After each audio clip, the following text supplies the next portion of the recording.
Okay everyone, here's another recipe that truly helped save me through my challenge. Not that the challenge is difficult, it's just, you know, we want foods that are convenient, easy, taste great, and so I would call this maybe the perfect, tuna patty. I'll sometimes use canned chicken breast, but right now I've just used some one can of chunk white albacore tuna. I'm going to put that in here.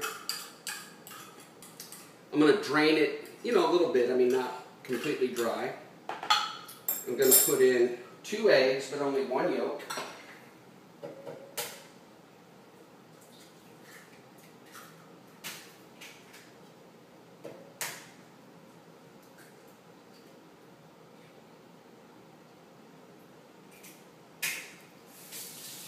So I've got a can of tuna. And if you don't like tuna, again, you can use chunk white chicken in a can. And then I'm going to use a little ½ cup of cooked oats. So be it, I use gluten-free oatmeal, whatever you want to do. I've just found that oatmeal works best. So I'm going to go not quite a ½ cup.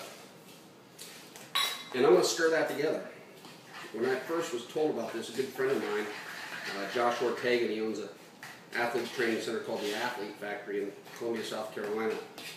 When he first made these for me, I looked at him and was like, how on earth is that going to taste good? Because I'll be honest with you, it doesn't look so good when you're stirring it up. Now, based on how you make it, you want it a little bit firmer than that, so I'll just add a little bit more of the gluten-free oatmeal. So you want it to have a little bit firmer consistency. Mix that up. And then depending on how much you eat, or a big eater, and you want to make a couple of them, I just go ahead and make one big one. So I've got a hot skillet. You want a real hot skillet. And for whatever reason, it's the weirdest thing, it doesn't burn. So we'll do that right there.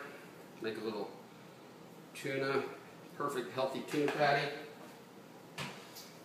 You can come back here and we'll show you what the finished product looks like.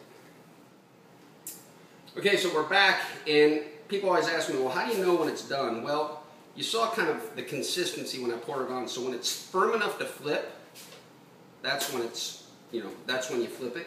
And check back with us here in a few minutes. We'll show you how to top it off. Okay, guys, we're finished. I just kind of, if it seems firm, flip it, make sure we're good to go. Okay. Now, these are great hot. They're great cold. I like to put salsa on mine. And again, they're great hot or cold. It can be done with tuna or chicken. Let me recap real fast. And I just pour it right on top like that. We've got a can of white albacore tuna, strained or drained. We've got 2 eggs, 1 yolk, and then we've got a ½ cup of oatmeal. Stir it up. Add a little bit more oatmeal for consistency so it's not too watery. Pour it on a real hot skillet. You'll know when to turn it because you'll be able to flip it so it's firm enough to flip. Cook it till it's firm enough to remove, and there you go. Again, perfect tuna patty, chicken patty, call it what you want, hot or cold, tastes great.